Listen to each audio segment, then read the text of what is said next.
Hello and welcome back to my Minecraft Let's Play. Today we're actually going to be in the redstone test world that I have. And we're over here because what we're going to be building on my server is going to be really boring to watch. So instead of making you sit through watching me place blocks and not actually do all that much exciting stuff, I'm going to actually show you a contraption that I'm going to be putting in it. And I'll kind of explain what it's for as I go here.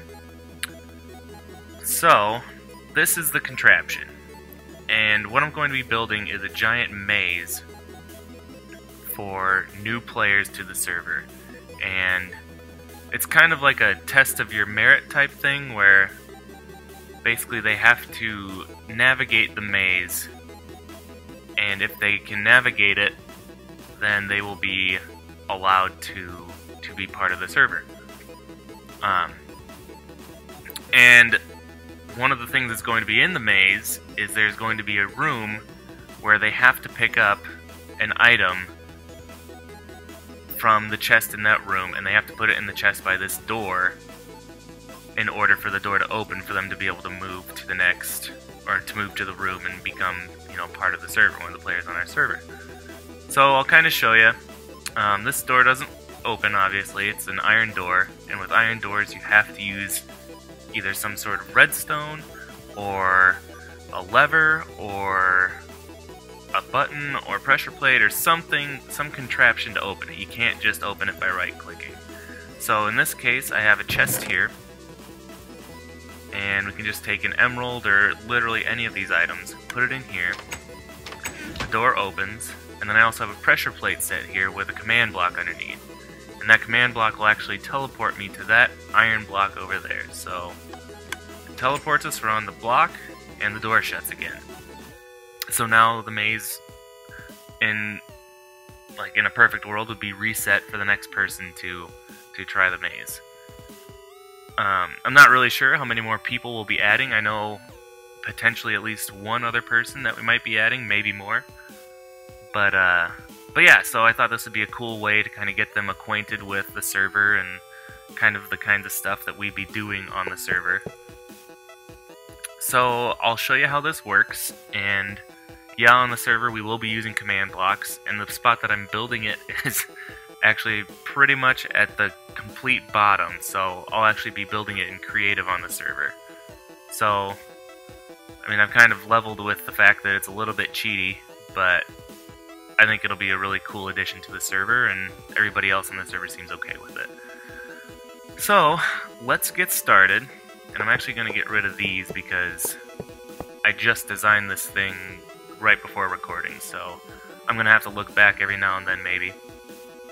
But what we're going to do is we're going to start with 2 blocks here, and let's see here, I need a chest, specifically a trap chest,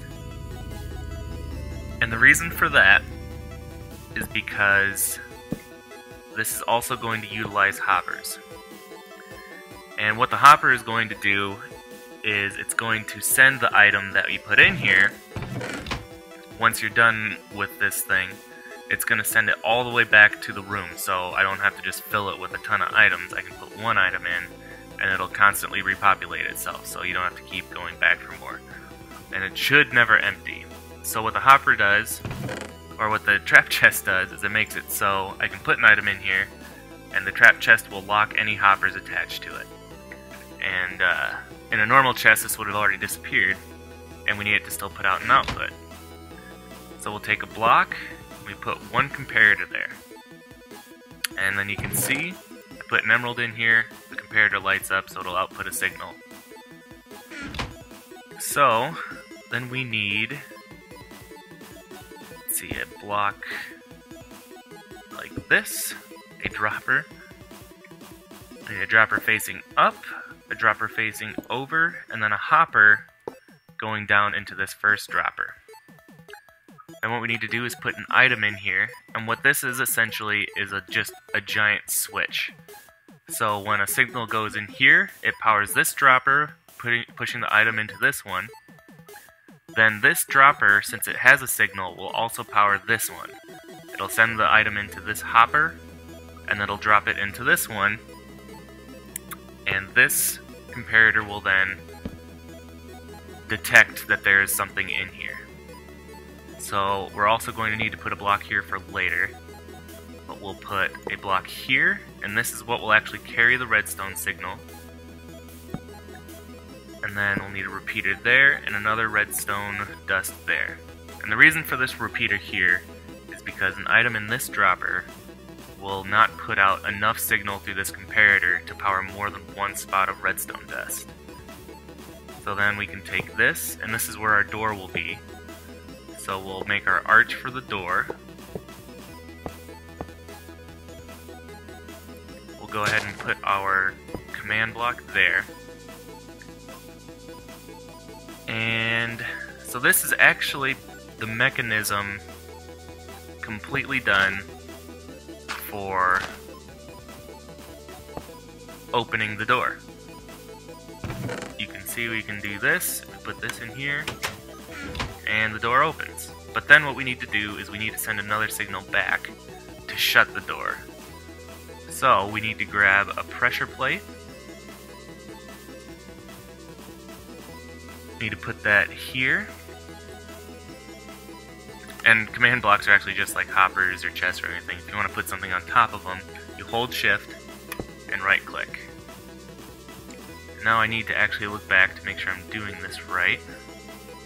Okay, so we do a repeater facing out of this. Block on top of that with redstone coming out. We're actually going to put a repeater here, a block there, and then I believe, let's see, just want to make sure I do this right. I do this. And to be completely honest, there's probably a more efficient way to do this, but like I said, I just designed this thing right before, and I actually did it a little bit different there, but it doesn't really make a difference, that spot. But yeah, so this is the mechanism to shut the door. So I don't have a command in this block yet, but I can go here, and the door shuts. So I can go here again, it'll open it back up for me. So, and obviously this item is gone now. So it should be right here, you can pick it up. So then in the long run, what we do here is you pick up your item from the chest, midway through the maze, put it in here, it opens, you come back through, and as you walk through, you'll step on this pressure plate. It'll teleport you immediately to a different room in the world, probably back up at the spawn point, and you'll probably be rewarded with a gift of some sort, I'm not sure what yet, and then that will also make it so that you can build in the world. I changed one of the rules in the world so that you spawn in adventure mode, and what that does is it makes it so you cannot break any blocks, or I don't think you can even build anything until you're in survival mode. So what this is going to do is, basically it won't let people do anything until they've done this, until they've taken the test. They can't do anything in the server. And I have the maze picked out already, but like I said, it'll just be really boring. It would literally just be watching me building with normal blocks, doing nothing terribly interesting.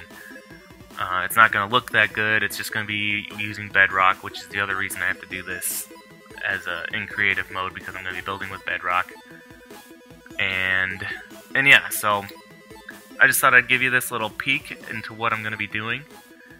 And yeah, so I guess I'll build the maze off camera, and then maybe next week, if I can get the maze done in time, I'll kind of show you how it goes, and maybe I'll run you through the maze, but I'm not sure if the people that will be getting on the server would watch my videos, and I don't want to give away the solution to the maze, so we'll see what happens. But that's all I've got for you today. So thanks for watching, and hopefully we'll be back next week with a fully built maze. See ya!